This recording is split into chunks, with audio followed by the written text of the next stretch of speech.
La mayor fatalidad para el ser humano es tener que estar sujeto a un dueño. De esa manera nosotros podríamos resumir el espíritu de este escrito. Para entenderlo, solamente tenemos que imaginar una vida en la que no seamos libres para elegir qué hacer. Una vida en la que para todo debamos pedir permiso y de todo debamos hacer una rendición de cuentas. Sean todos bienvenidos entonces a un nuevo análisis, en este caso sobre la servidumbre voluntaria, de Etienne de la Boétie. Alguien que sepa francés quizás me corrija un poco la pronunciación.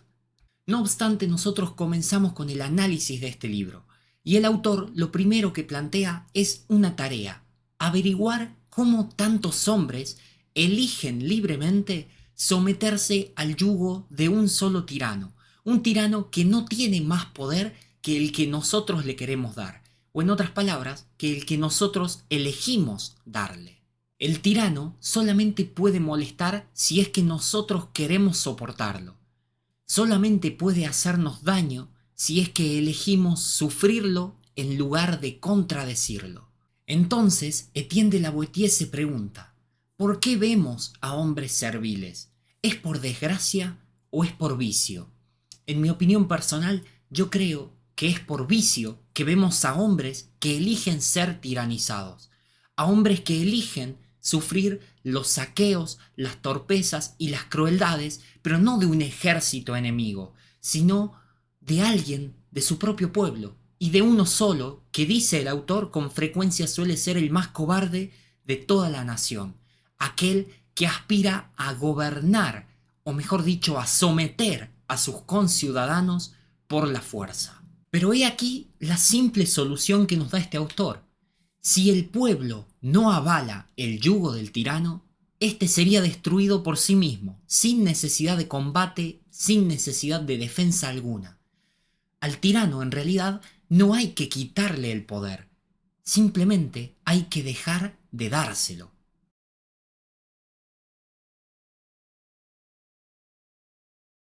Los pueblos deben atribuirse a sí mismos la culpa si sufren el dominio de un opresor, pues cesando de prestar sus propios auxilios al que los tiraniza, recobrarían fácilmente su libertad. Es el pueblo quien se esclaviza y suicida cuando, pudiendo escoger entre la servidumbre y la libertad, prefiere abandonar los derechos que recibió de la naturaleza para cargar con un yugo que causa su daño y le embrutece. Si nosotros elegimos servir y adular a los tiranos, vamos a hacerlos cada vez más fuertes y de esa manera consolidamos su poder. En cambio, si nosotros elegimos no obedecerlos, van a volver a la nada de la que ellos salieron. O poniéndolo en la analogía del autor, si una raíz no tiene jugo, la rama pronto se seca y muere. Resuélvanse a no ser esclavos y serán libres. No se necesita para esto pulverizar el ídolo.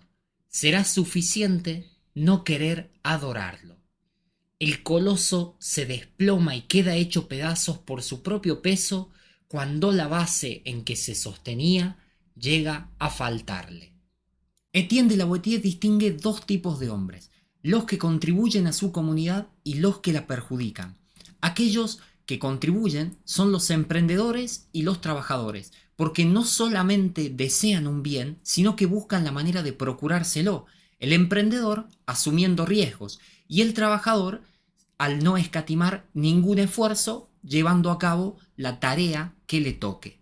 Por el contrario, aquellos que perjudican a su comunidad son la contracara del emprendedor, es decir, el cobarde, y la contracara del trabajador, es decir, el perezoso. Son aquellas personas que no pueden soportar el mal, pero que tampoco buscan el bien, solamente lo desean, pero no se lo pueden procurar porque su propia cobardía y su propia vagancia les roban la energía. Para comprender un poco más este autor, deberíamos observar a la naturaleza, que él la describe como la ministra de Dios y la gobernadora de los hombres. La naturaleza justamente nos ha hecho iguales, lo que nos da a entender que todos somos compañeros, todos los seres humanos somos hermanos.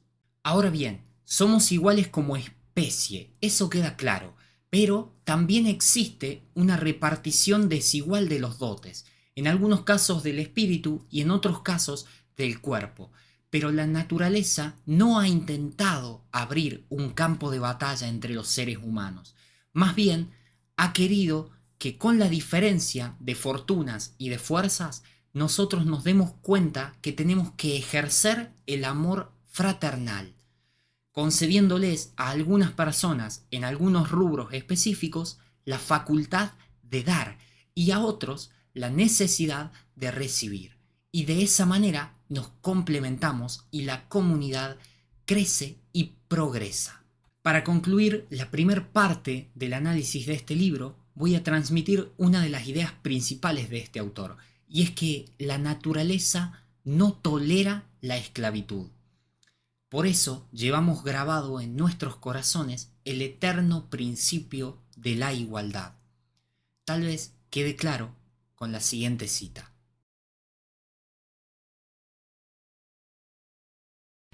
Tenemos que domar el caballo desde que nace para acostumbrarle a estar subyugado, y por más que le acariciemos, siempre muerde el freno y se resiste a la espuela para manifestarnos en algún modo que su naturaleza repugna la esclavitud, y que si la sufre no es de su agrado, sino por el dominio que en él ejerce nuestra violencia.